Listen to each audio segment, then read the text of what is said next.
Good evening and welcome to the Buncombe County Board of Education special called meeting for Monday, June the 30th, 2025. Mission of Buncombe County Schools is to foster a culture of excellence and continuous improvement where every student will thrive and learn from exceptional educators. Our vision is for every student to graduate on time, prepared to pursue their chosen path as critical thinkers and collaborative leaders in our diverse society. With that, I will call this meeting to order. And if we all will stand for the Pledge of Allegiance. Thank you.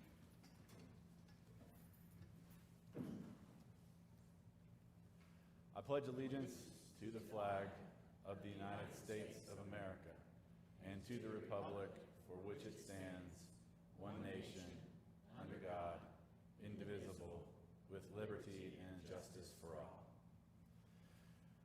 Thank you, and now I ask if you will remain standing for a brief moment of silence.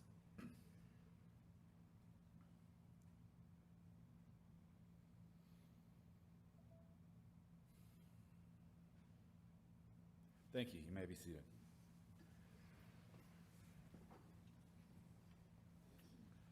Good afternoon, Board. First item of business this afternoon will be the approval of our agenda. Is there a motion to approve our agenda as stands? So moved. Okay, we have a motion and a second. Any discussion? All in favor, please say aye.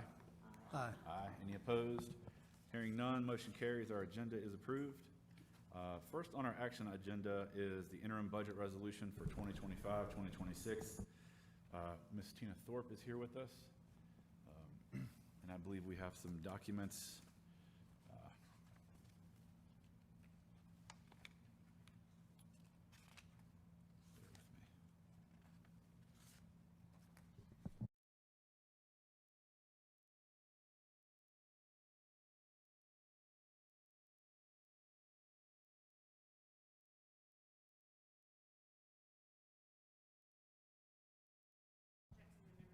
I believe your microphone's still off.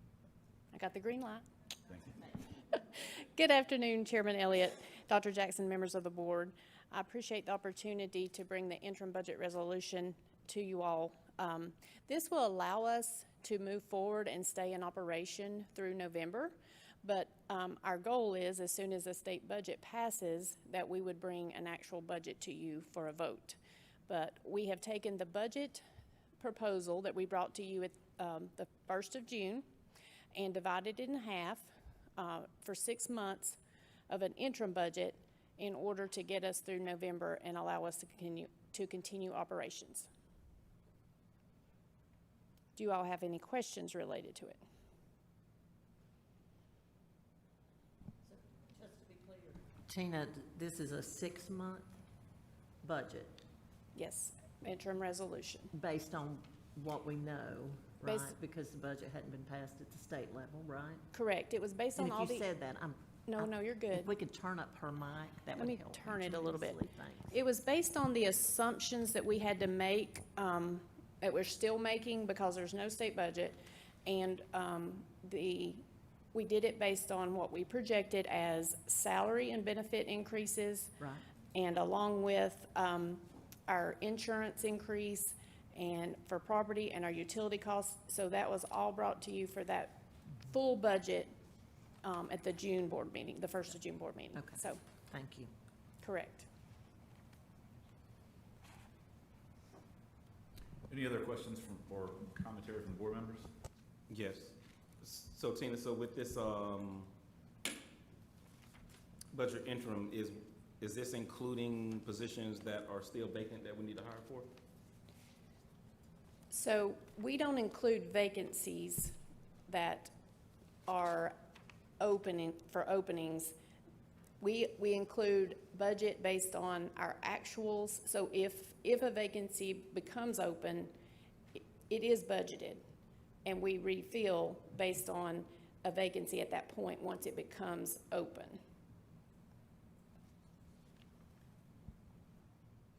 So that brings me to another question, sorry.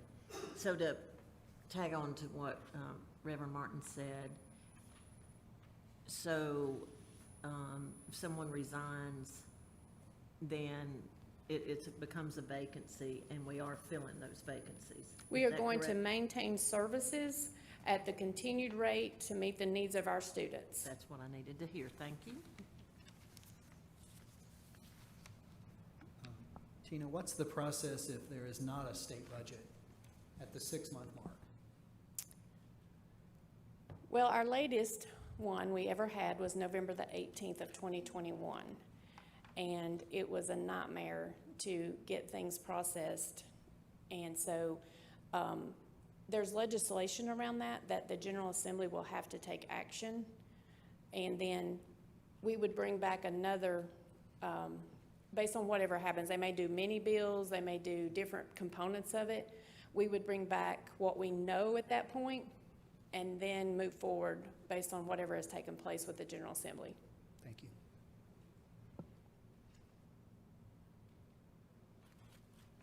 Any other board members with questions or comments?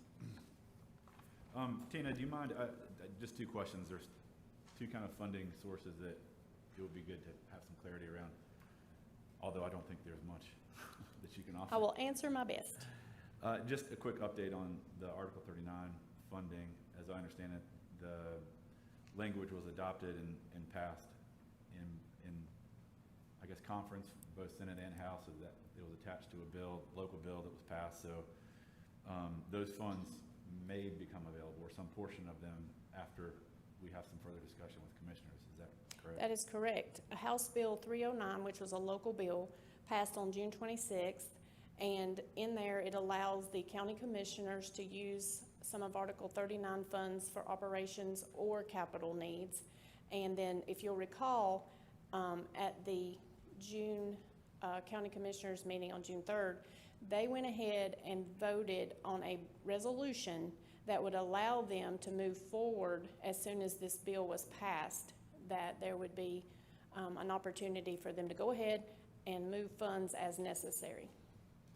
And I believe, though, that part of that legislation, some of the language that we advocated for in that legislation was passed as well, which required there to be some joint meetings to discuss specifically what proportion of those capital dollars would be spent in operations. Is that correct? And yes, and my understanding is we will be pulling together, both us and Nashville City Schools will be pulling together our needs and presenting what we need of that to cover operations. Okay. Just to be clear, those funds would be used for school purposes only, right? Not just county That needs, is, the way it's written, but it's school needs. it is operational or capital needs of Buncombe County Schools and Asheville City Okay, Schools. I just want to clarify that, thank you. Mm-hmm. And my second question is really just on the timing, this getting us until November. What do we expect? I mean, do you have any line of sight from the federal funding between now and then? Or I guess, how uncertain are we? Or how certain are we in general with how those funds will flow? Or are there any, meaningful delays of any magnitude that you understand? Or will that create any budgetary problems for us, like related, that may push us into our fund balance or anything like that? There will possibly be cash flow management issues that we will work through because of timing that will move us, because the federal budget always, their fiscal year is October 1 through September 30th of each year. So right now, we had meetings with DPI, Finance, School Business, and they are working through mechanisms in order, depending on what happens, in order to move those funds through the state as a pass-through to us. Okay. Thank you. I'm sure you'll manage that well. It sounds very difficult to manage through. And then lastly, just to confirm, this proposal maintains our staffing levels. There is no reduction in staff. It is to maintain the services of all of our students at the need of where we sit today. Yes, there you go. Thank you. All right. Any other questions or comments, Amy? Ms. Churchill? Hey, Mrs. Thorpe. Hello. One thing, if you could just help refresh my memory, I know that we did have to use some fund balance, some funds from our fund balance to cover this budget that's being presented. Can you tell me again how much we had to use, what's left in our fund balance? So we don't have an actual number yet, because there's a lot of 13th month entries that Okay. get recorded, and that's utility cost, and that's insurance, and that's a lot of things that come back in, and because of when the expense occurs, we have to book those back into June once we pay them in July. So we don't have an actual true number, but I know that we have used fund balance to get us through June 30th with the reduction that we took in January. So our fund balance will be lower than what it was last year in June 30th, once we get our final numbers. And that is definitely concerning in this times that we're dealing with right now, with a lot of uncertainty that we don't have much control over. But thank you for everything you've done. You're welcome. Any other questions from the board? Yes, I got another one. I don't know if it's for you, Tina, or just for us as a board. I'm looking at the uncertainty and just researching things that's happening across America with school systems. School systems across the country are struggling, and they are making hard decisions. And coming from corporate America, when we had to make decisions from my previous job that we saw uncertainty, we had to make decisions, making calls, doing hiring freezes, making sure that we don't add any more stress or strain to the budget. So are we looking at that aspect where we might have to hold off on some positions until we see what the state's gonna do and what federal is gonna do? Because if we make ourselves too top-heavy, then it's gonna cause us to make decisions that's gonna hurt people in the long run. So I think if there is a position out there that's not being filled, and I just put it this way, from the perspective when I worked for Home Depot, we made sure that the stores were secured first. And we made sure they were staffed, because that is the funding that brings in money for the company. But at corporate, we cut down, because we know that's the support staff, but we know to keep the company running, you have to make sure that storefront is up front. So the schools, when I look at it, they are our storefront. The principals, assistant principals, cafeteria staff, are we looking at that we will fully keep them operable, but are we looking at ourselves from a central side to say we might just need to hold off? Because I don't want to see us in the same sense what a close county to us has made a decision, and I don't want to see us like a county that's 2 hours away. Are we looking at that? I don't know if Dr. Jess can answer that, Tina can answer that, or? If I may, and then certainly welcome Ms. Thorpe to add anything she'd like to. When we have a vacancy occur, we look closely at every single vacancy. We have, certainly for the last 3 years and well beyond before that, prioritized all of our student-facing positions from the classroom moving out in concentric circles, and will continue to do that. One thing that I appreciate that was an outcome of the third-party consolidation study was that beyond just the work to consider consolidation of two school systems, they measured our school system staffing against other similar size school systems and found us to be a very lean organization. I'm certainly paying close attention to the Senate's budget, the House's budget that they proposed. Nothing has moved forward at this time.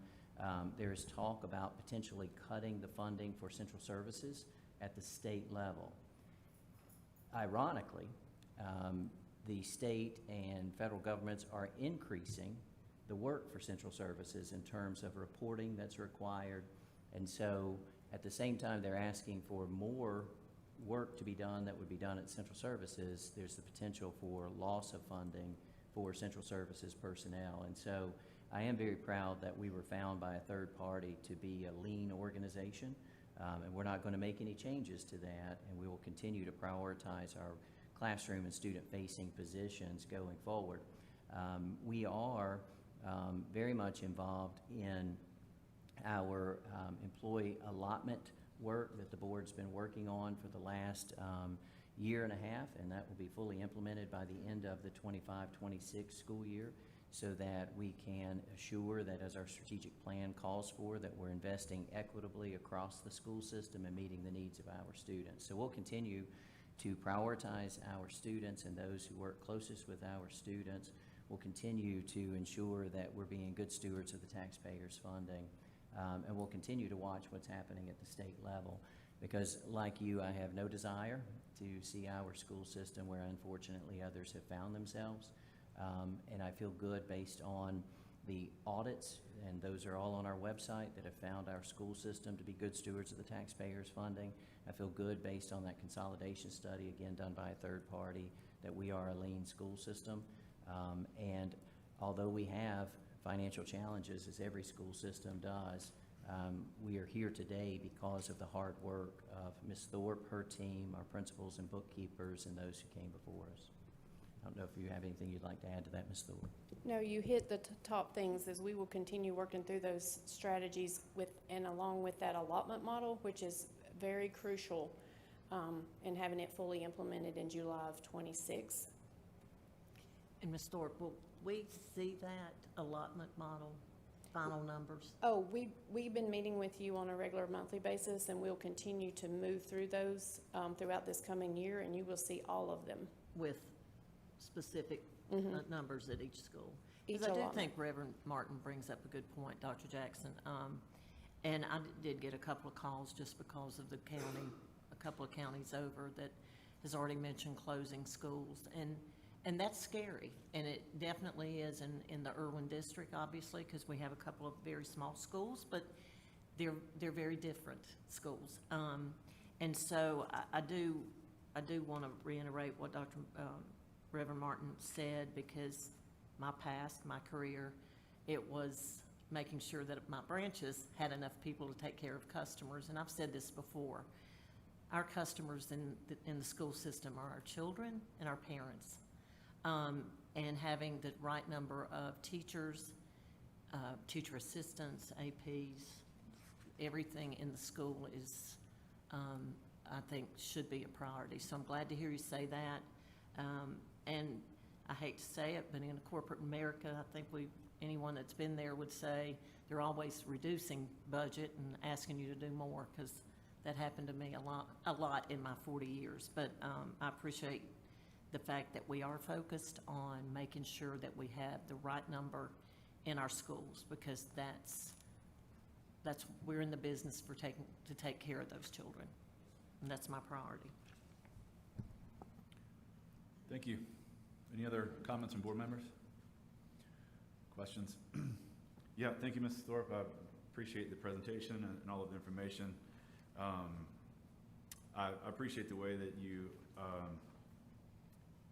spoke to the sort of the philosophy behind the budget, which is meeting the student needs that we have throughout our school system. And I think that's the right approach. We always claim to be student-focused, and I can always tell that our staff in finance and all across our system are focused on that very concept, and that this is structured to meet those needs. So thank you very much for all of your work. Thank you all very much. Okay. With that, I'll entertain a motion to approve the interim budget resolution for 2025-2026. We got a motion and a second. Is there any discussion? All right, all in favor, please say aye. Aye. Any opposed? Hearing none, the interim budget resolution has been approved. Next on the agenda is budget amendment number 8. I believe we've got that. Tina, is that you as well?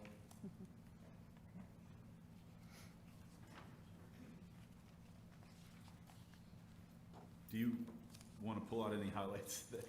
I do. Maybe. I want to focus on, we go every year and the color-coded sheet shows you how much we spent out of our classroom teachers and getting our state funds down to maximize every possible dollar and allotment position and dollars that we can.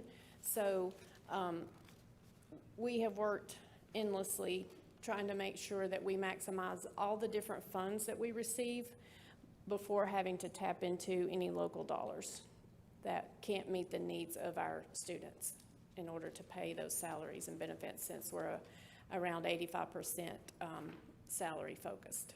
So we have outlined all of the details to finish up this budget amendment. We will have other amendments for this school year, because as you'll remember, we continue with this until we get a state budget, and bring you some more amendments as it progresses throughout the rest of this month or two, because we'll have 13-month entries that have to be put back into June 30th. We get 2 months of those, June, July, and August. So we'll be bringing you a few more budget amendments as we move throughout this year for the 24-25 school year.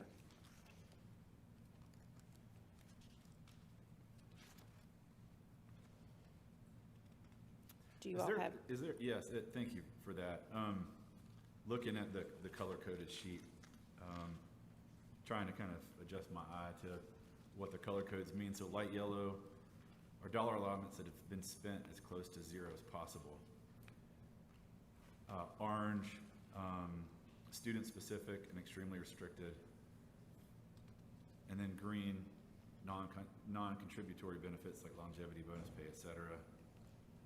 And then purple, they're allowed to carry over to the next year. Okay. Yes. Most of those are federal, because you know the federal doesn't end till September 30th, the fiscal year, so there's carryover Okay. that moves us in. And then there's the Hurricane Helene items that are still in there too, that we're working through. We've got a lot left to do with the insurance and Hurricane Helene efforts that we've been working endlessly on since September of last year. Board members, any questions or follow-up discussion for Ms. Thorpe?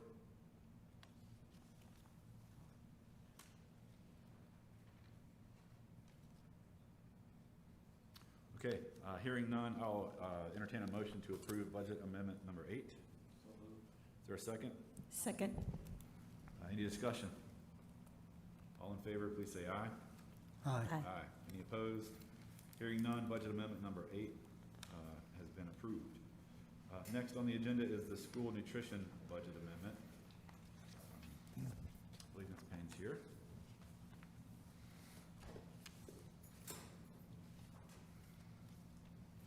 Good afternoon, Chairman Elliott, Dr. Jackson, members of the board.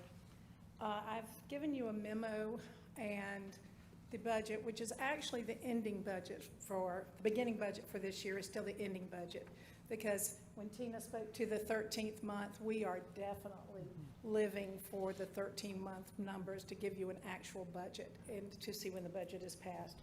But I did want to highlight that Hurricane Helene really devastated my program this year, which I know that you're all aware. For October, we lost $1.6 million in revenue just by not serving meals. And then when we were able to serve meals, we served modified meals, and came back, which is more expensive, our ready-to-eat foods, and we were out of water, really decreased participation and higher food costs through February. So, that said, this team and my team are working very closely together to distribute the funds that we received from the state, and we did get the food loss reimbursed, which is good news. And we're also, fingers crossed, for insurance and FEMA reimbursement. So I wish I could give you concrete numbers as of where we are today, but until things settle, I don't have an answer for that. Okay?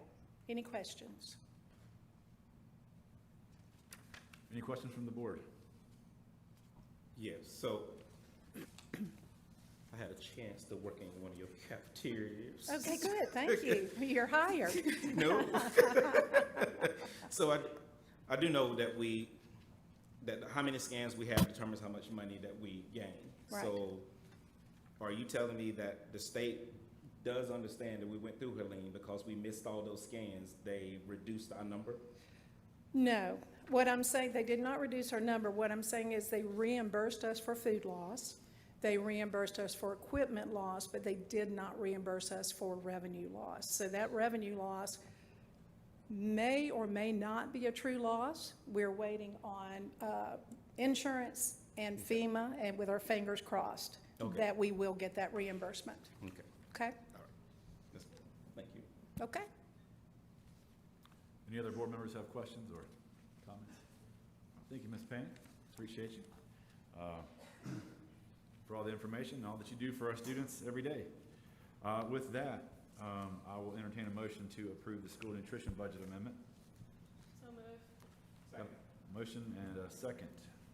Any further discussion? I just want to say one thing. Yes. The summer program that you are running this year, I think it's more important this year than ever.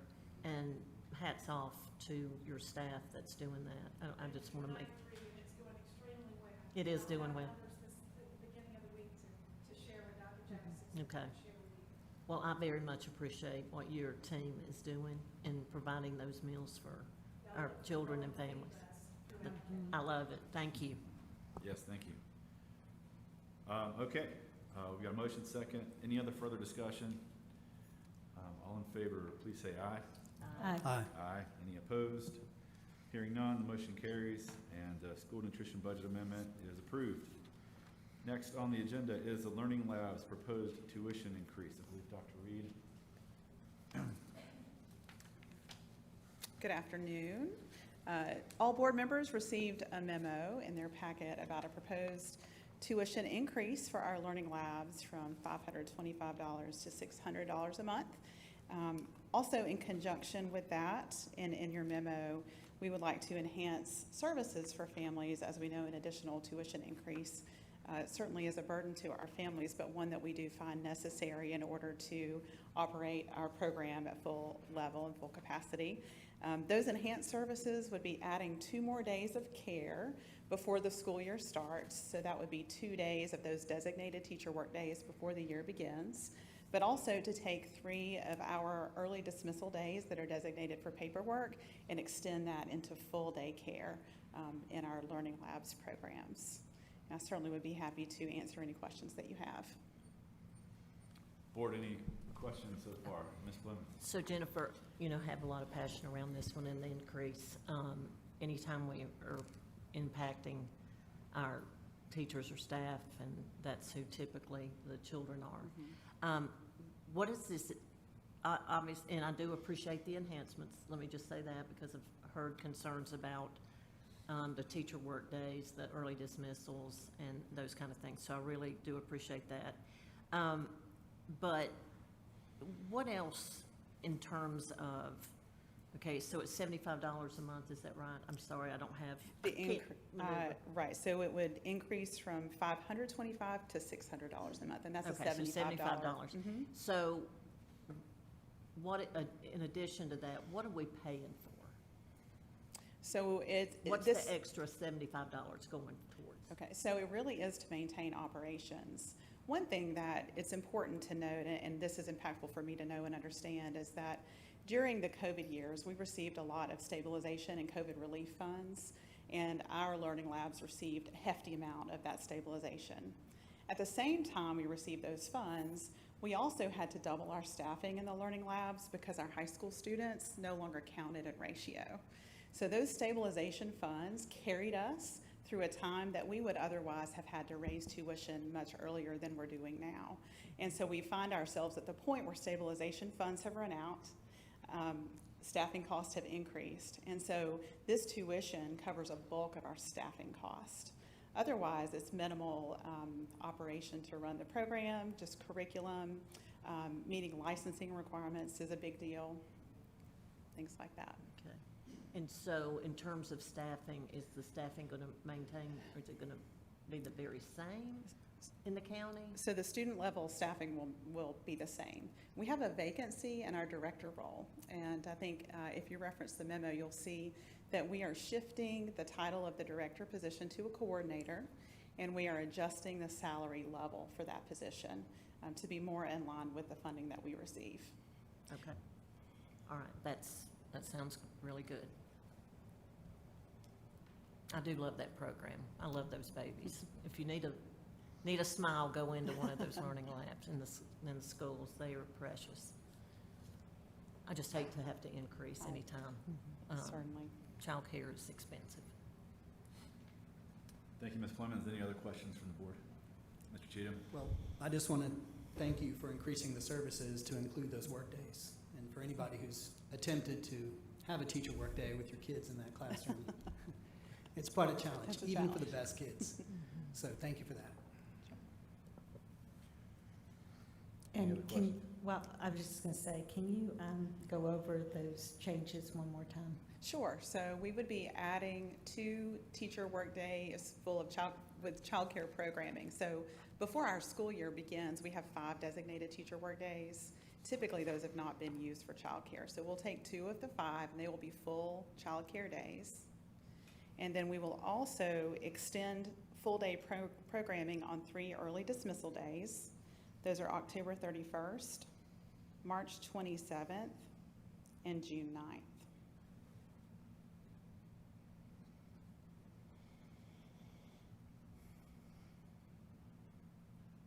Thank you. Yes, thank you. One last question from me. So the personnel costs are really, I presume, I mean, that staffing, receives pay increases that would reflect what accompanies the state budget, correct? That's correct, Yeah, every yes. year. So those are generally increasing most of the time, so. That And is it's been how many years since we've had a tuition increase? It was 2021 was the last tuition increase. So 4 years ago.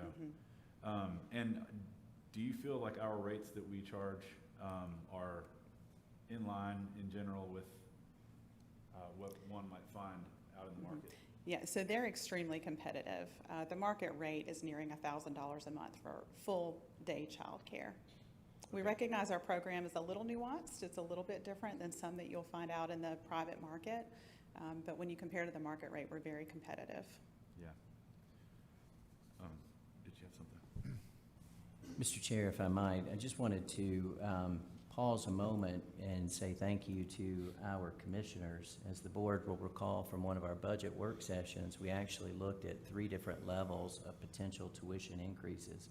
This is actually the lowest level, and that was made possible not only by the work we've done to try to ensure we were sharpening our pencil and saving money every place we could, but also because we received the grant that'll allow us to move forward. And so I was very pleased when the commissioners approved that community impact grant, which allowed us to keep this tuition increase as low as possible. So I never want to fail to say thank you to our partners who've been good to us. Thank you. Do you recall when we received notification that grant was awarded? It's just been a few weeks ago. About a month ago? Mhm. Yeah, okay. 2 to 4 weeks ago, Yeah, if less. last week, you signed Yes. the contract, okay. Yes, I've heard, certainly, parents with their children in these programs are always curious in the spring if rates would stay flat or if they would need to see an Sure. increase. And so, but I think there's a lot of understanding that this is funded through a few different means, and their tuition is one of those. But thank you very much for the diligent work in figuring this out. I know it's a program that's very valuable Yes. to a lot of folks in our county, especially our educators. It is a great option for their children to, attend these learning labs, and it can be an attraction to teach in Buncombe County, because not every school Absolutely. system in the state has a program like this. That's right. So thank you for the hard work. You're welcome. Any other questions? Last comments? All right, yeah, Judy. Yeah, Mr. Chair, I was just going to say, I really appreciate having this resource available for our teachers and others in the system. But when we first got the memo, I thought, is that in keeping with what is charged these days with childcare? Because it's been a minute since I've had children in childcare. But I did look at the rates around the county and surrounding counties, and they would range anywhere from $400 to over $1,300. So I think this is a really, really good opportunity for our children and for our parents. And thank you for working that out. And thanks again to our commissioners for seeing that need and stepping forward to meet it. Thank you, Ms. Lewis. All right. Thank you, Dr. Reed. Hearing no further discussion or questions, I'll ask for a motion to approve the Learning Labs proposed tuition increase. So moved. All right, I think that's a motion, a double and a triple. All right, motion and a second. Any further discussion? All in favor, please say aye. Aye. Aye. Any opposed? Hearing none, the motion carries. The Learning Labs tuition increase has been approved. We will shift gears here for a moment into the, we have a policy for approval and a request from the policy committee to waive first reading and to adopt policy language specific to policy 4318, use of personal communication devices. I believe Dr. Johnson may have a bit of a presentation, and our policy chair, Mr. Cheatham, may have some thoughts around the issue too. So, but we'll start with Dr. Johnson. Good afternoon. I'm going to take the next few moments to take us through the past year's journey that some members of our team took as we were taking an in-depth look of Policy 4318. This policy is commonly known as the cell phone use policy, but as you may recognize, the official policy doesn't actually say cell phones. It is the use of wireless communication devices. So over the course of the past year, we've engaged with multiple stakeholders to hear their perspectives on the policy, the strengths of the policy, and also their suggestions for improvements. And you may wonder why we were revisiting this policy, and we began reviewing the policy in response to a number of concerns raised by staff and families and school administrators. There seemed to be a lack of consistency and clarity in how the policy was being applied, not only between schools across our districts, but sometimes even within classrooms. Teacher A may be enforcing the policy in one way, and teacher B may be enforcing the policy in a different way. At the same time, we continue to see issues with cyberbullying and online threats and other behavioral issues that turned out to be directly related to device usage, and that was device usage inside the building and outside of school hours. There were also growing concerns about student mental health, excessive screen time. We began hearing a lot about screen time addiction and difficulty that students were having staying focused academically. And so as those issues came to our attention, we began digging into this policy. And as we were reviewing this policy, new state legislation emerged in House Bill 87 and Senate Bill 55, which basically was proposing stricter statewide limitations on student cell phone use during the school day, which made our work even more relevant and timely. So as some people were actually unaware, we do have a cell phone policy. It's policy 4318, and our policy really, as it stands, is very thorough. You will see that our policy allows students to have personal devices at school so long as they are not activated, used, or visible during instructional time unless otherwise directed by school personnel. So the policy allows for teachers and administrators to approve the use for instructional or for personal needs. However, as mentioned earlier, implementation varied from school to school, even from classroom to classroom within schools, and that inconsistency is one of the key issues raised in our feedback sessions. So looking more closely at the recommendations of House Bill 87 and Senate Bill 55, which are still under discussion at the state level. Basically, they would require school boards to adopt a policy that eliminates or severely restricts student access to cell phones during instructional time. There would be exceptions to that rule, and the exceptions would be limited to educational purposes. So accommodations that were required by an IEP or a 504 plan, or perhaps for health management. So if we have a diabetic student, that student may have an app on his or her phone that monitors their blood sugar levels, and certainly that would be allowable.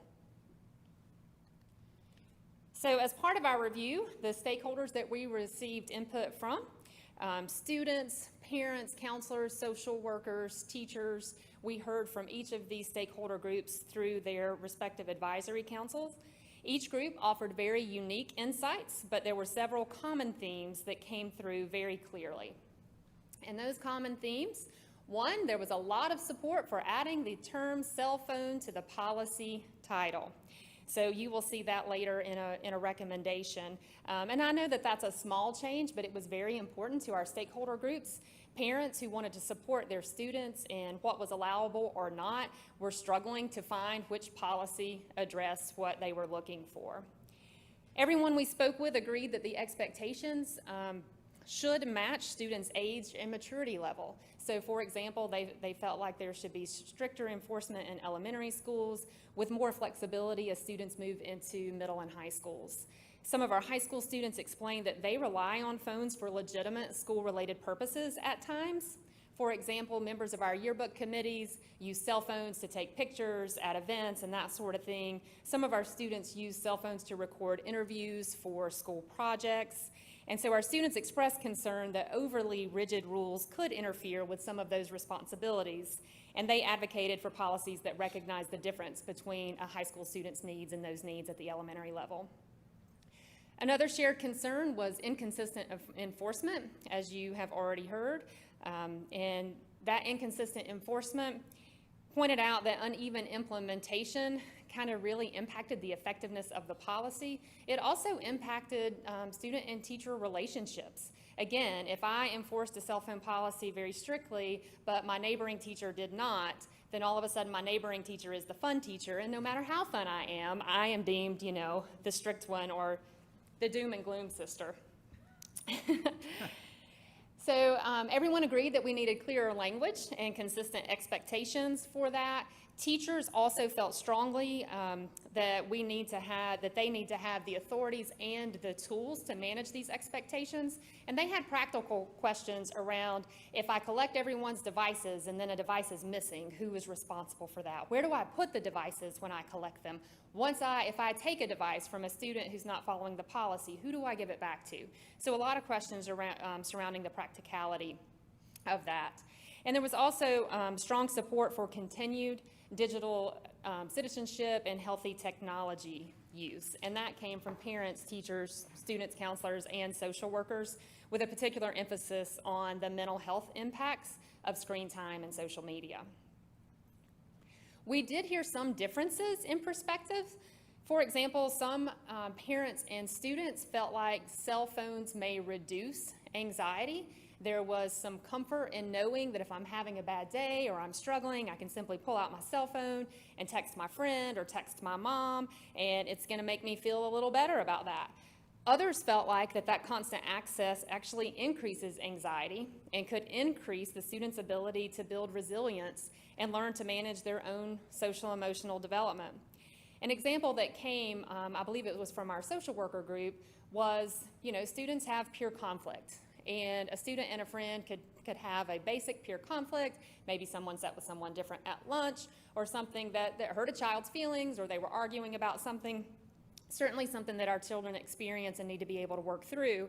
But student might text someone or post on social media, text a parent or text a friend like this has happened. That is perceived bigger than maybe it is, and then that person goes ahead and communicates with someone else or posts it on social media, and it's kind of like the old school telephone game that all of a sudden something that could be minor and could be resolved from our students has blown up into a bigger issue that now administrators are having to look into. It's taken away from teaching and learning. So there were mixed feelings about constant access to cell phones during the school day. Many students also discussed the ease with which things can be posted on social media or texted, and they acknowledged that I might text something or post something that I actually wouldn't say if I were face-to-face with someone. And so they acknowledged that it could increase drama and felt like that there should be limitations. But students really felt like that they wanted to learn about responsible use of devices as opposed to just a full-on ban. Social workers and counselors also emphasized that limiting personal devices could help students stay focused during academic time and build stronger relationships with their peers. When you have to look at them face-to-face and have conversations, they felt that was a really strong experience for them to build those relationships. So taken together, this feedback led to a few recommendations, which we will talk through next. Again, clearly wanting the term cell phone, which as Dr. Jackson pointed out, Jamie Johnson likes to say cell phone, but if we're looking for it in a policy, we might actually want it to say cellular phones. So renaming the policy the use of cellular phones and other personal communication devices. And I know that seems like low-hanging fruit, but it is one that everyone was super attached to. Another takeaway is that the current language in our policy is dated and doesn't reflect the kind of devices that students actually use today. So one of the key recommendations is to modernize our language to include cell phones, smartwatches, earbuds, headphones, gaming devices, and similar electronics. We will keep what is already in policy, two-way devices, paging devices. That was really informative and dated me. I will say, as we were talking with students about paging devices, and the students are like, what are you talking about? I'm like, you know, the pagers where you put in codes and that sort of thing. They're like, yeah, you're just old. So they really wanted us to modernize those definitions. Strong support for clear, simple language. Students may have personal devices, but they should not be used, visible, or disruptive during the instructional day. And again, they wanted clarity around that. What does activated mean? Does it mean I can have it turned on, but it needs to be in airplane mode? Does it mean I can have it turned on or it's silenced? Does it mean I can have my cell phone on my person, I just can't look at it? So whatever policy we landed on, they really just wanted clarity about whether it can be on, whether it can be off, whether it can be seen, that sort of thing. So consistency was the major theme from every stakeholder group as well. Family, staff, and students all emphasize the need for really clear expectations, for those expectations to be the same from classroom to classroom and school to school, and to be enforced. To address this, our leadership team will be meeting with our principals and assistant principals at our administrative retreat this summer.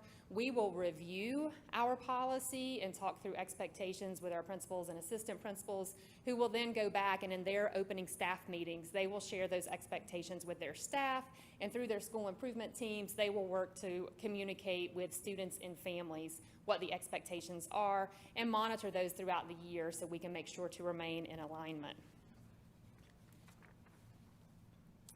So a clear takeaway also from stakeholder groups is the need to strengthen our digital citizenship and mental health education. We are ready, very fortunately, are doing that in Buncombe County Schools.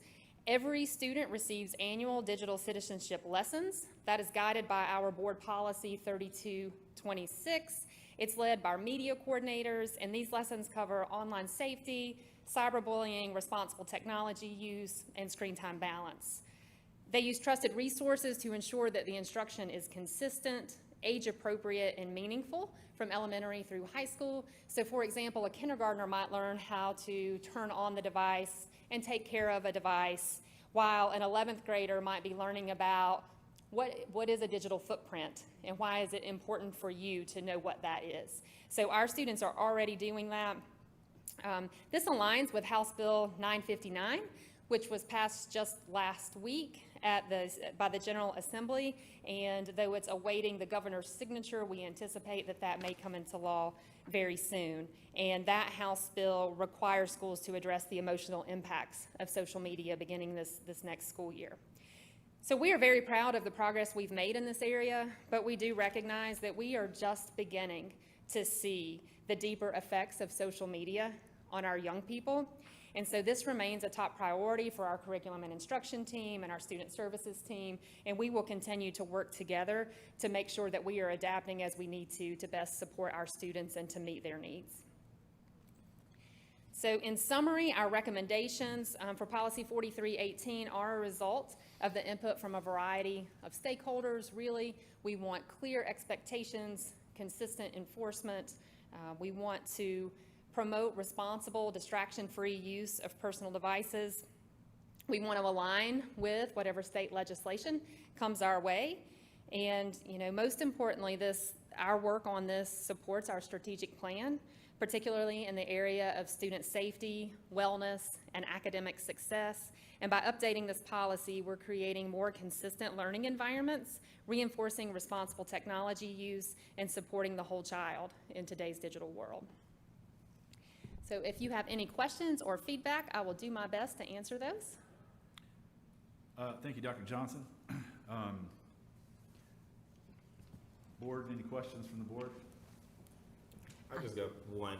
I do understand this, and being in the community, we're going to teach this to our principals. The principal's going to teach it. Impact teams will do what they need to do. I think communication, what I'm hearing from the community is that we do not communicate like we need to. So I really do think we need to make sure that every family gets this information so they can have that understanding that is coming directly from the Board of Education. I don't care how we do it. And listen, I get text messages every single time about buses, and my child don't ride a bus. So I do know we got the technology to do it, but I think that policy needs to be pushed to the community so everyone can know that it's there. Absolutely. Well, that and the reasons why that we're doing it. And I know I've said this almost every month. As a sub, I experience this. I don't see it being a problem in the elementary. In fact, I don't even remember having, to talk to a child about one at the elementary level. Maybe intermediate, middle school, yeah, high school, really, yeah. And you're right. I mean, it really comes down to the teacher, because as a sub, I would be, okay, you can't have your phone out, and yet mom called and complained because the sub said you can't have your phone out. So parents do need to understand the reasons why. When I was in school, or my kids were in school, if I needed my child, I had to call the school. And I do see, and I do believe it is a problem in our schools. That is not a popular thing to say for kids that love me and trust me. They're going to say, Mom, okay, you fed us to the wolves. But it is a problem. It is a problem in the classroom, and anyone that's been in the classroom recently would know that. And it does distract. And not only does it distract the child that's sitting there, it's distracting the person beside them, because they're always doing this. And then the earbud thing, this is what I learned, didn't know you could do this, but if I have earbuds, I can share with Charles one of the earbuds, and then we got music going on, and he and I are listening to the same music, and I'm like, really? I mean, that's the kind of stuff that's happening, that's real. And I see a principal up there that I know had a really good cell phone policy, by the way. I subbed at your school, Mr. Alexander, and so it's gonna depend on the expectation from the principal and the teachers. So, If I may, Chairman Elliott, thank you so much, Reverend Martin and Ms. Plemons. I absolutely agree with you, particularly around communication to our parents and families. Mr. Cheatham may want to speak from the policy committee standpoint, but one of the reasons that we've made the recommendation for the board to consider waiving first reading is so that we have the opportunity in our administrative retreat to work through this and then have this in our parent handbooks. So as we go into back to school, we have the opportunity to share that widely with our parents. And so, Mr. Chair, I don't know if we... Thank you. Yeah, Mr. Cheatham, I'd like to recognize you for a moment if you have some information you want to share from the policy committee. Well, first of all, thank you to all of our administrators that took this on and contacted so many of our stakeholders so we could get their feel for what direction we should take. And the policy committee felt that we should use that data, that we should listen to those stakeholders. And so we heard loud and clear two themes. One was consistency. And so we wanted to make sure whatever policy we brought forward helped our schools, helped our administrators implement this policy consistently, not just in the schools, but throughout the system. And number two was education. And the policy that we'll be hoping to bring to the board for approval today does both of those things. Dr. Jackson is correct that the idea of waiving first reading is important because it puts this policy into place today and not August. And so it gives our administrators a chance to look over our expectations for the implementation of this policy at the retreat. It also gives schools a chance to put this policy out to our families, whether that's in a handbook or through some other sort of communication. So that's the idea behind waiving the first reading and bringing this for approval today. Were there any questions for us?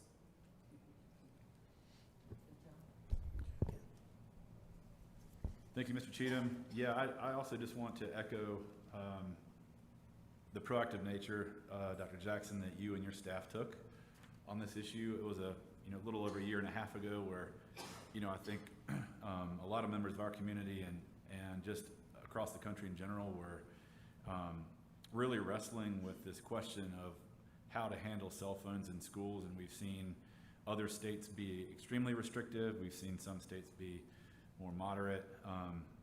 And in some restrictive cases, we've seen schools have to go out and spend millions and millions of dollars on,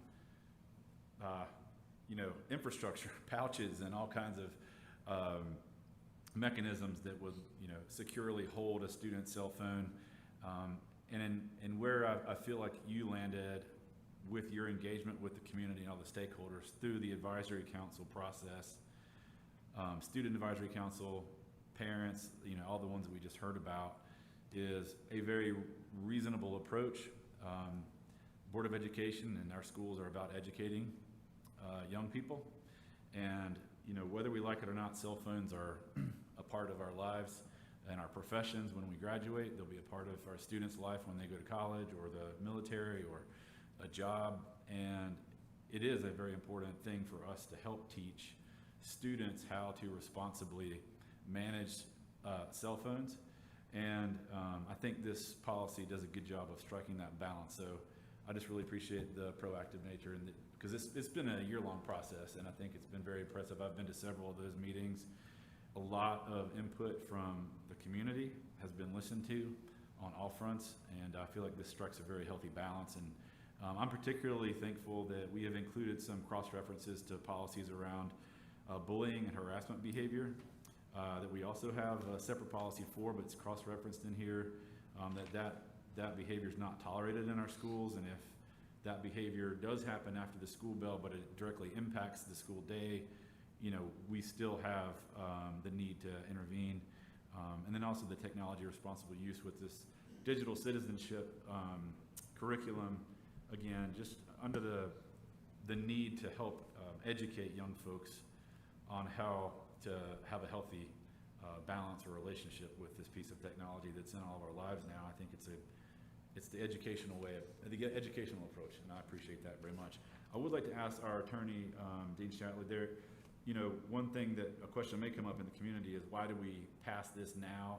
You answered that really so we can get ahead of our principals' retreat in August, get this policy out to them, well understood, so they can roll it out to families in the community as well.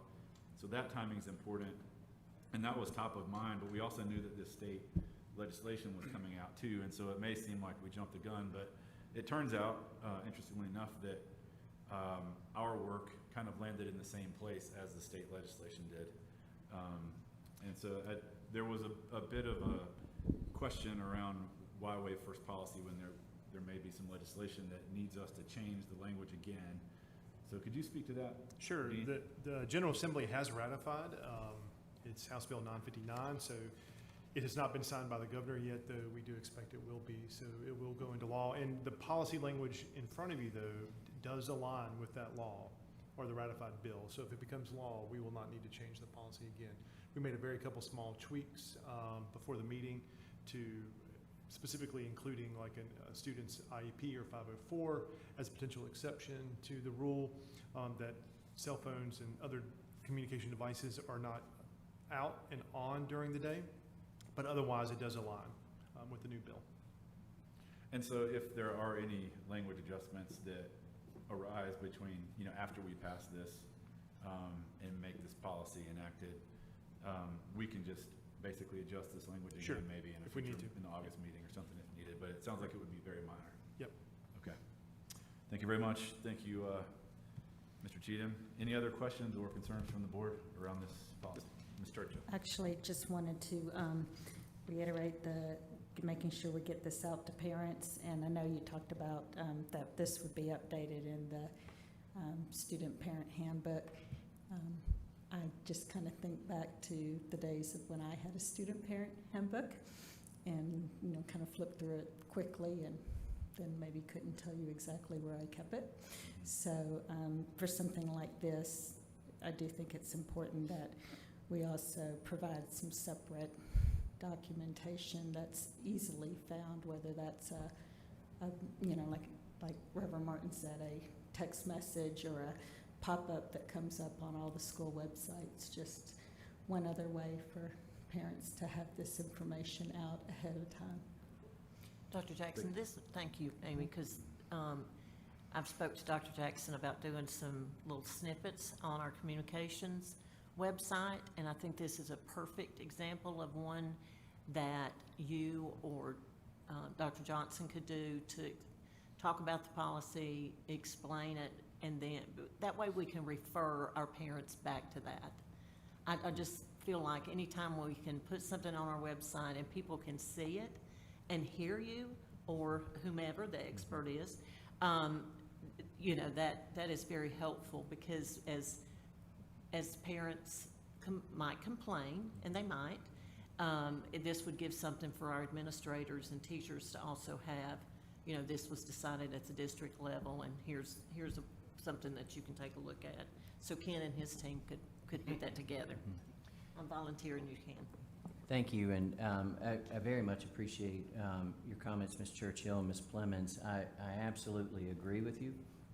Certainly, anything we can do from the district level to help with the communication is important, and rolling that out through our app and through social media, through video on our website, I think is very helpful to parents, and making sure it's documented in policy and in our handbooks, et cetera, is also important.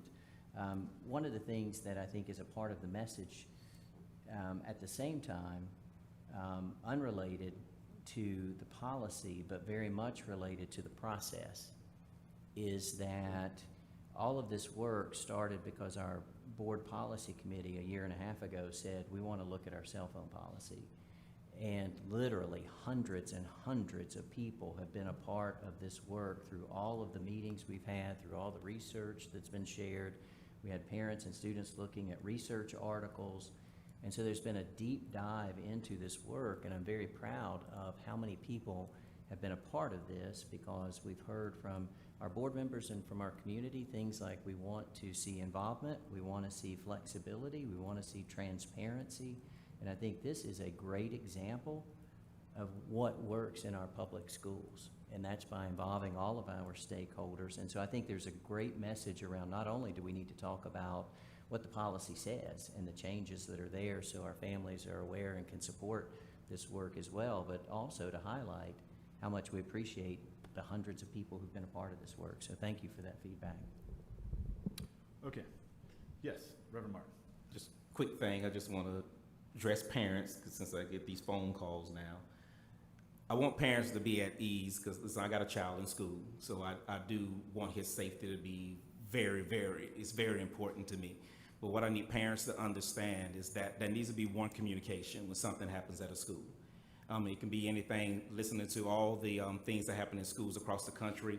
Our first responders, police officers, and school systems are stating the number one interruption is that kids are calling their parents when something is going on at the school.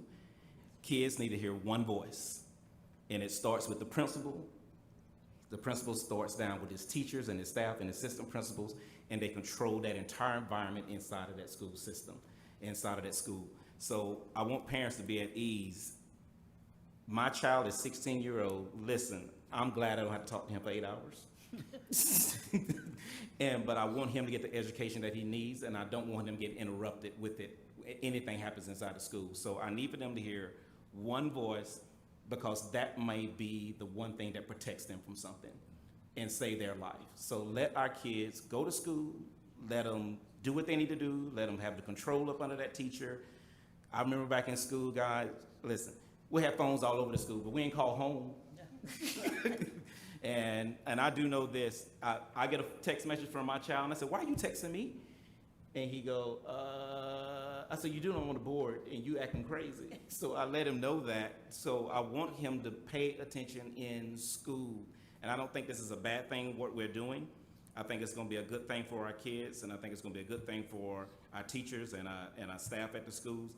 And parents, let them go. Let them go. Because one day they're gonna leave when they graduate at 12 years old. Let them go. They're in good hands with Buncombe County Schools. Thank you, Reverend Martin. Any other last questions or comments? Thank you very much, Board.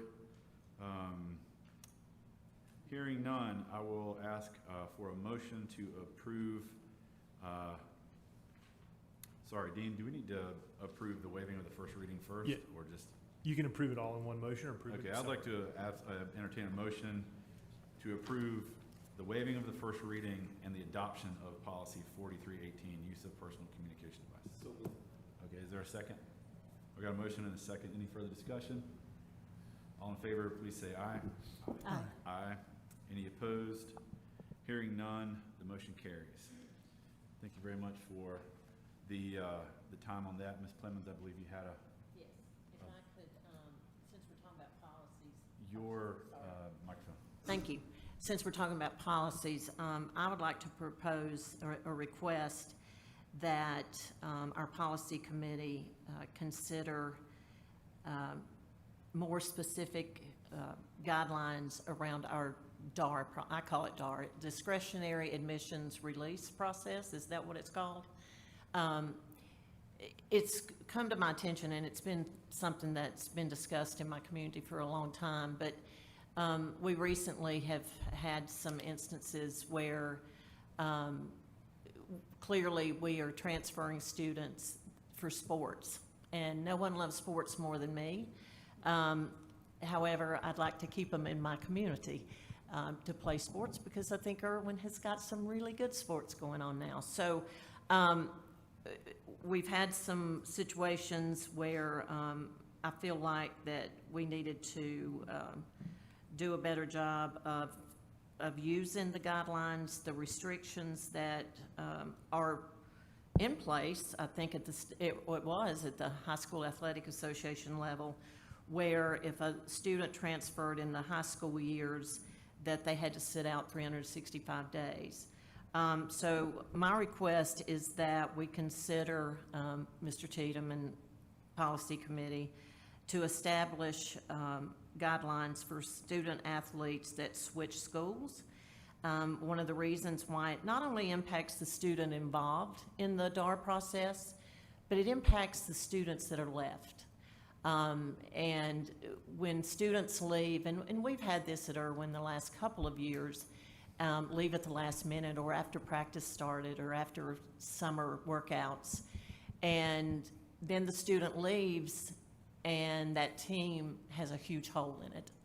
And so that impacts, when I say the team, it impacts the coaches.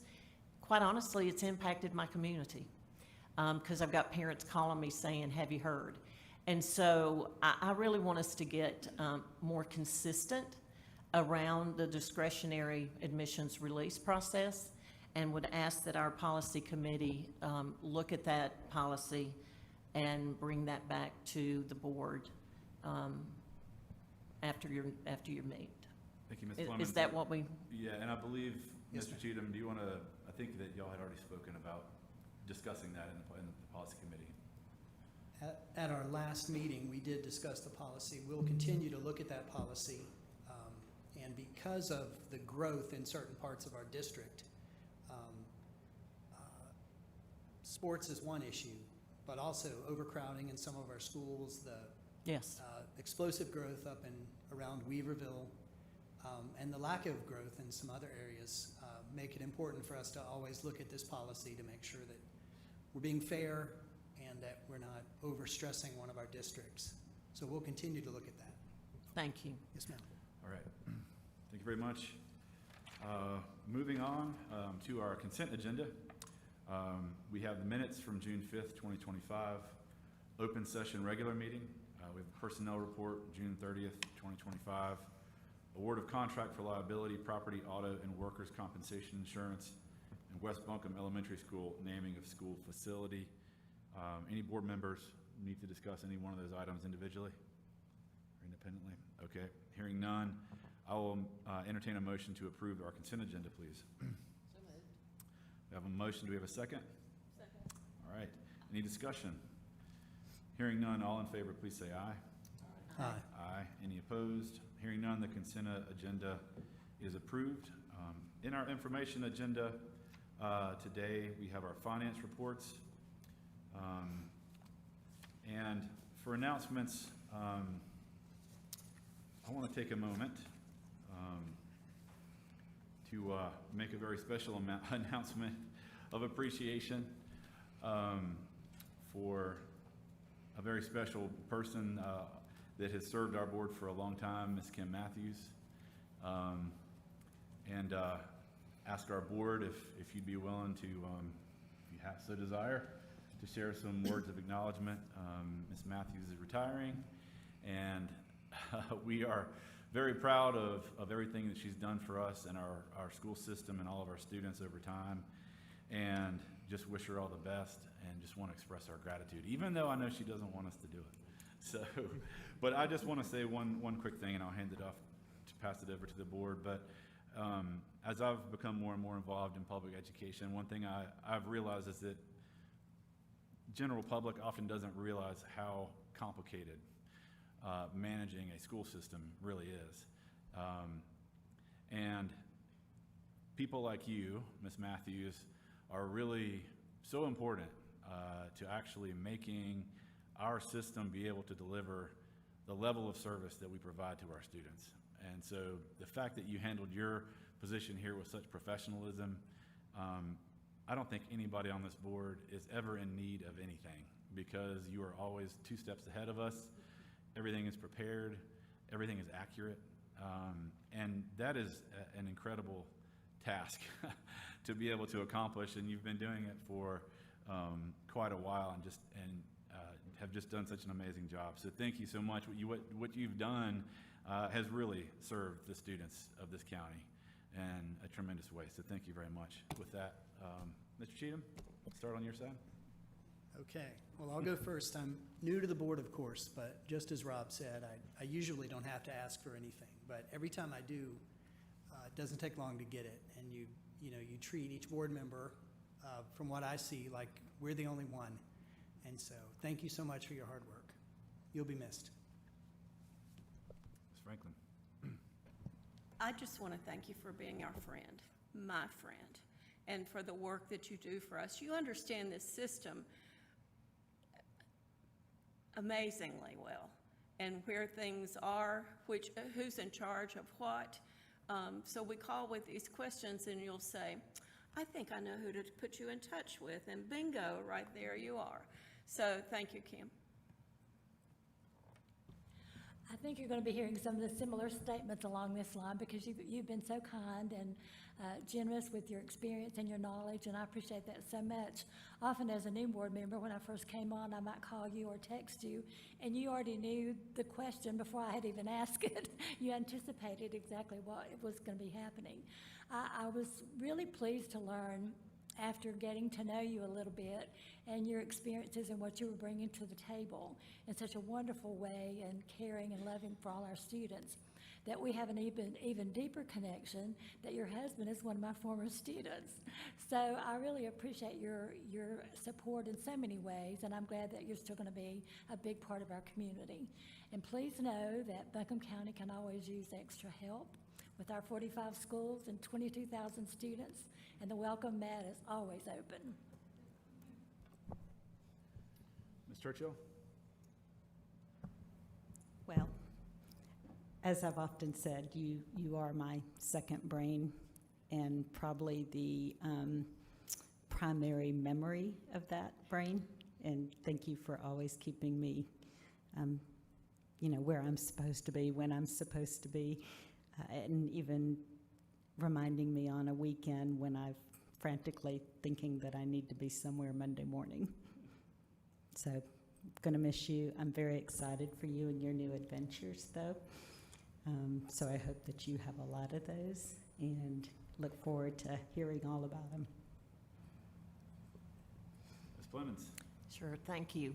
And I just want to reiterate what Mr. Elliott said. Your professionalism is unmatched. What you do each and every day is you are the face of the superintendent's office for Buncombe County Schools. You get a lot of the complaints, and you handle them with such professionalism, so calmly, that I can't imagine a parent getting off the phone after talking to you and not realizing that you care and that you're going to get them the answers that they expect and want. And then as a human being, you are a wonderful human being. And I get emotional because I get attached to people, and you are one of those very special people. And I know, Dr. Jackson, this whole board is going to miss you dearly and wish you the very best. Reverend Martin? Thank you, Kim, for being there for me, being a new elected board, like Greg said, and thank you for answering my call on a Sunday when I'm going to training and don't know exactly where I'm supposed to be at because no one knows. But that shows you the character of who you are, that you're always there for us 24/7, and I thank you for that, and I thank you for always being there when I needed you to ask that question for me. And you're a little nicer than the superintendent, so we like you. Thank you. Dr. Jackson, do you have any words? Thank you, board members. I just want to say thank you for taking the time to acknowledge Ms. Matthews. Chairman Elliott, when you spoke to the working of the system, this is a large system with many moving parts, and quite often Ms. Matthews has been the person who has been directing all of the traffic and has allowed many of us to serve at our greatest potential because she serves so many.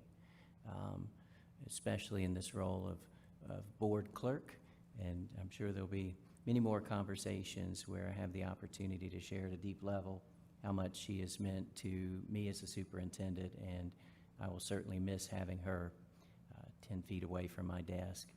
But I very much appreciate, as someone else said, who she is as a person, and I certainly would hold her up as someone that is a role model of all things good about Buncombe County Schools. Thank you, Ms. Matthews.